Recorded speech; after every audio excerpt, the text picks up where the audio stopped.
Welcome back to another segment of Real People with Real Conversations. My name is Maria. Today we are covering the COVID-19 Rental Assistance Program. Today with us, we have Liz Walsh and Laurey Carpenter. Yeah, hey, how are you? So, biggest question that we're going to cover, what is the COVID-19 Rental Assistance Program? Actually, that is a really good question, Maria. We get that asked several times a day. Basically, with the COVID-19 Rental Assistance Program, we are helping all South Carolinians that have been affected on their income by COVID-19.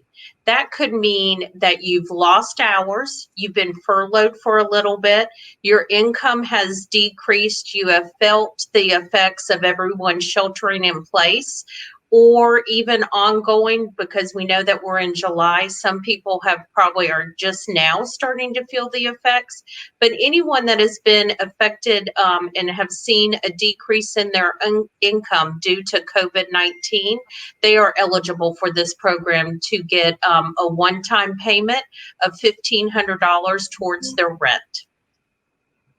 Okay, perfect. So one thing I really wanted to discuss and let everyone know is a little bit about the eligibility criteria. I know we've had a lot of questions coming in through our emails, Facebook, and Instagram with, whether they may possibly be eligible to apply. Sure. So I can cover that. Everybody is able to apply. We welcome all applications. However, there are some certain eligibility criteria to keep in mind. First of all, the most important thing is that your income must have been impacted by COVID-19. We're seeing some applications for people whose income was not impacted, but they did fall upon hard times. Unfortunately, we are not able to help those individuals. Somebody's income must be impacted. They also must meet income criteria. So that is based on the county that they live in and how big their household is. And that's really a case-by-case situation, but they have to meet that income criteria. It's called the area median income per county. They cannot be receiving pandemic unemployment assistance. That's an additional $600 benefit from the federal government. It's $600 a week in addition to any other unemployment benefits that somebody may also be receiving. They also cannot live in subsidized housing, and Laurey can speak more to what subsidized housing is defined by. Right. There are several different programs that people consider subsidized housing, but they're not. If you are part of Section 8 and are on a rental voucher program, you do not qualify because you are already getting a rental assistance monetarily on a monthly basis. However, individuals that are in tax credit properties. And what I mean by that, a lot of people are familiar with the low income housing tax credit, which everyone loves acronyms. So it's LIHTC. You are eligible for it because you still pay a normal monthly rental. There is also another program called Section 24, which is basically for developers and for property owners, and it's a tax credit program as well.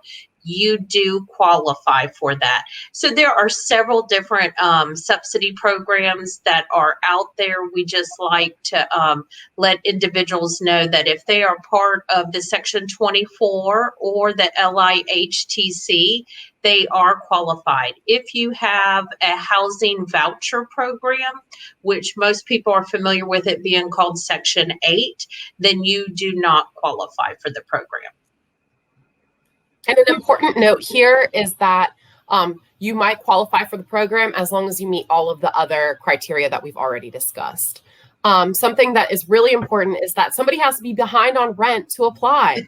Sometimes we have individuals who are very proactive applying, but they're not behind on rent yet. We encourage that person to either reapply once they're behind on rent or wait until they're behind on rent to apply. Additionally, this is only for rent assistance. We cannot provide assistance for people who own their homes, who might be behind on their mortgage. But what we can do is help refer them to other organizations that can help. Right. And one thing that for the eligibility, like we said, it is rental assistance. So there are forms that are available on our website. And what we need is we need a landlord affidavit. Because of this program, the wonderful thing is the payment is made directly to the landlord.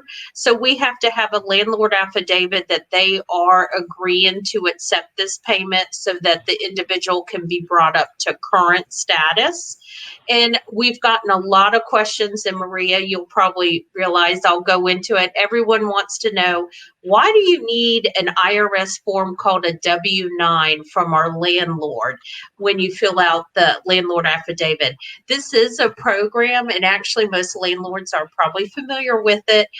It is considered income for them.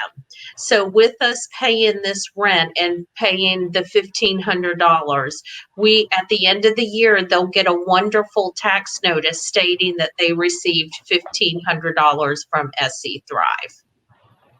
And I'm really glad you brought this up because I kind of wanted to go into talking about what documents people need and where they can locate that.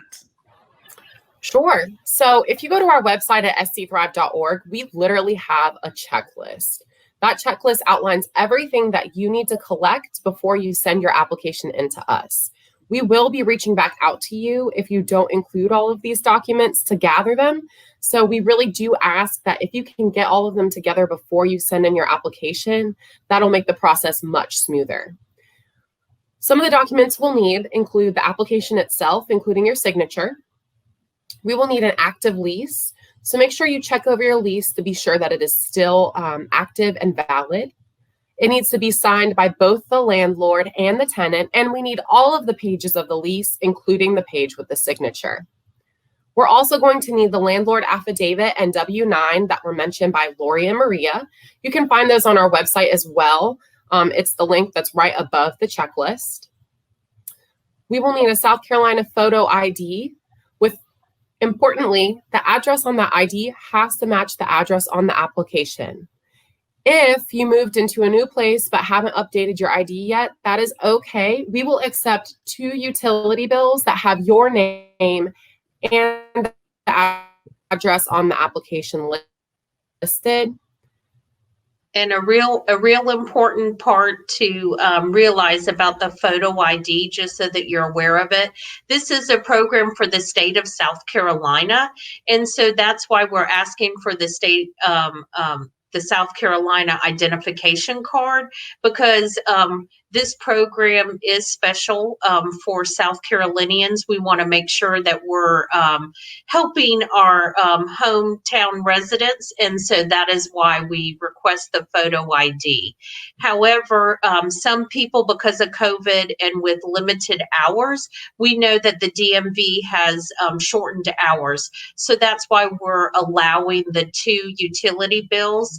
One thing that we do want to stress, because this has happened, is that with the utility bill that you send in, if the applicant's name is Susie Smith, we cannot take Daryl Jones at that same address.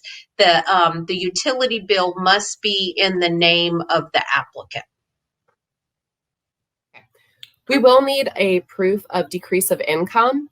The way that we demonstrate that is through pay stubs or bank statements or a combination of the 2. We will need that proof through about February until the date of application. So when you're sending in your application, just make sure you've gathered as many of your bank statements or pay stubs as possible to give us the most accurate picture of what has occurred to you since before and after coronavirus financially.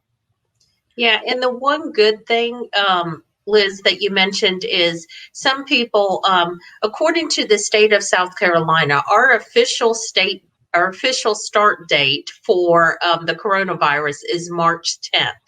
But if your decrease in income has occurred in May, we would just need the bank statements for the month before, so it's April. The reason we say we like February is just because I would say probably over 60% of our applications, their decrease has occurred in the month of March and April. However, we are getting indications that with the applications that are coming in currently, that the decreases are showing in May and June as well. Okay, so just to clarify real quick to make sure I'm understanding, it's July. Someone is applying in July, but they can only get, pay stubs and bank statements from June and May. Is that still acceptable, or is it still recommended to go all the way back to February? It is a case-by-case scenario. If they're decreased, the key that Liz mentioned in the very beginning is we have to show a proof of a decrease in income due to the coronavirus. So if their decrease occurred in May, then we just need April, May, and June. If their decrease occurred in March, but they're just now applying, we would need the bank statements and the pay stubs during that time frame to show the decrease. And I get a lot of questions about that. They said, that's 6 months. And let me just explain. People are resourceful. And there are individuals that had a decrease in their income in March and April. However, they had savings. They had other means of income that could help them through the rental process. But now we're in July, and most Americans, not just in South Carolina, but nationwide, really only have about a 60 to 90-day reserve. So, Maria, you're doing a great job having this coming out in July, because the biggest thing that we can tell people is don't be afraid. I mean, it is, it's a very personal issue, but reach out, because we are here to help. And if there's any way that we can show a decrease in income, we will help you, and we'll make sure that you get the assistance that you need. Fantastic.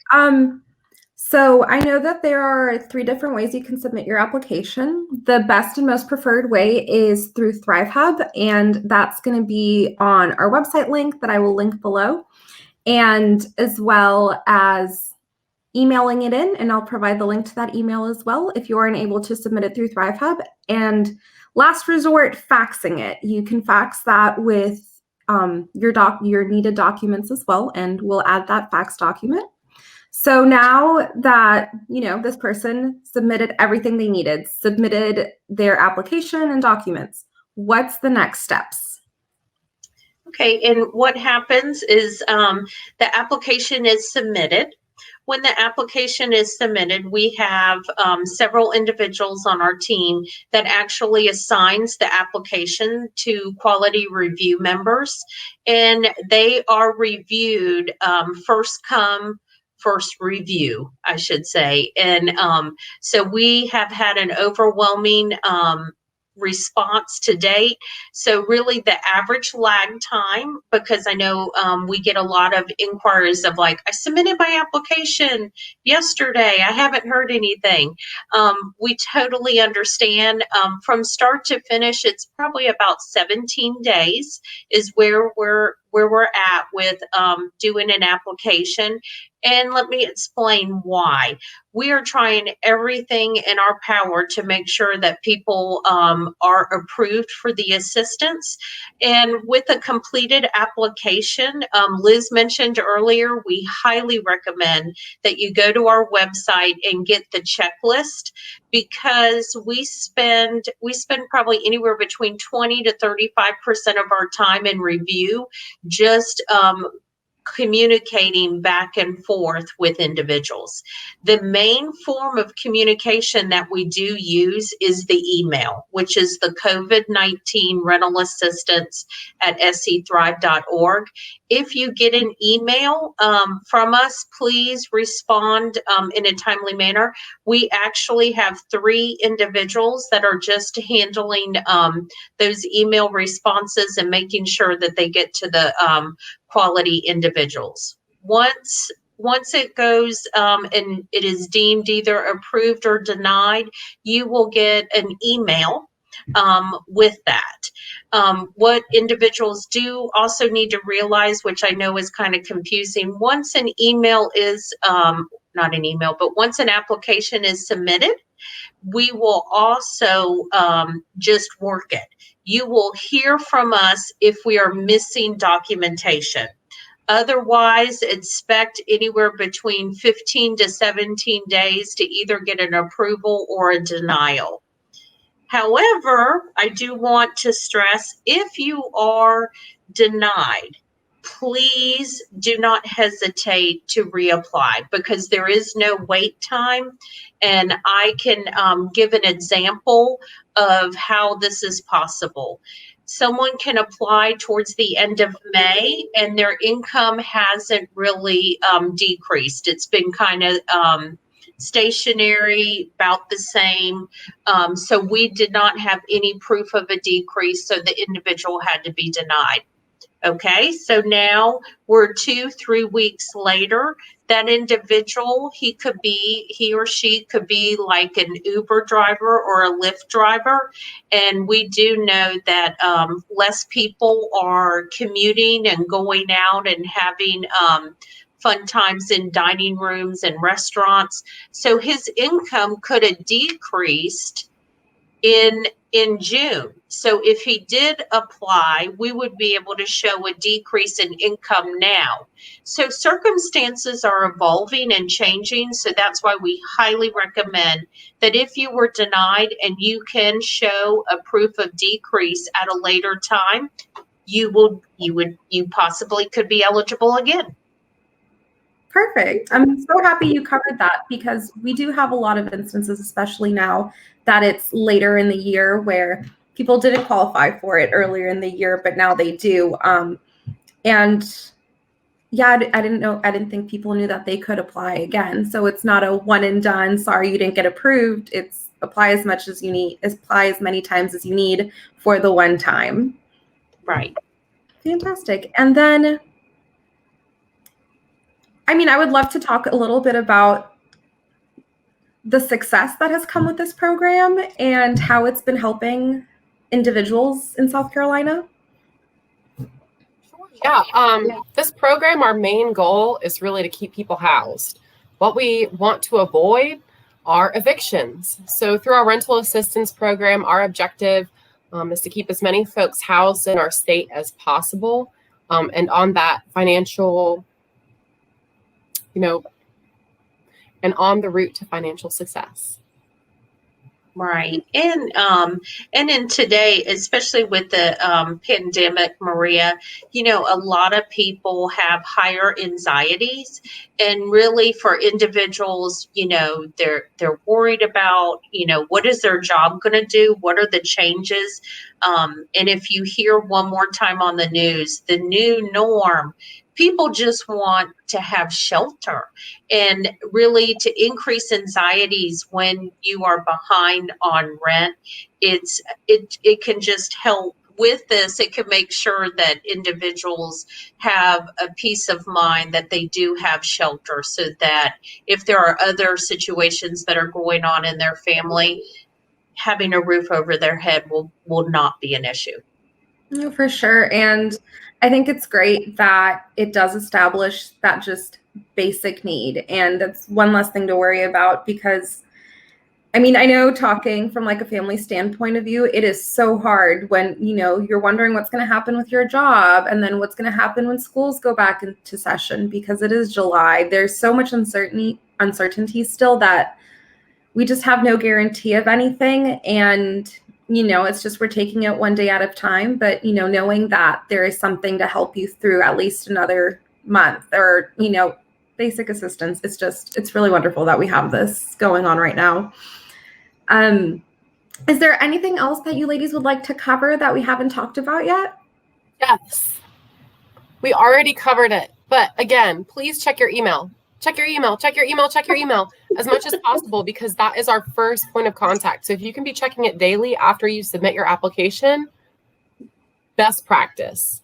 Additionally, I'll make another note. Please submit as much of the documents that you can when you apply as possible. And that is so that your processing time will be faster, because otherwise it's going to be us as the QA team reaching out a lot, and there might be some miscommunication there. But if you can get more documents into us when you submit, that'll make it so much faster for us to be able to approve or to deny your application. Okay, thank you so much again, Liz and Laurey, for joining us today. Just as a reminder, I will link our fax number, website, phone number, and any other form of contact at the end of this video and below. Have a wonderful day, everyone. Bye. Have a great day.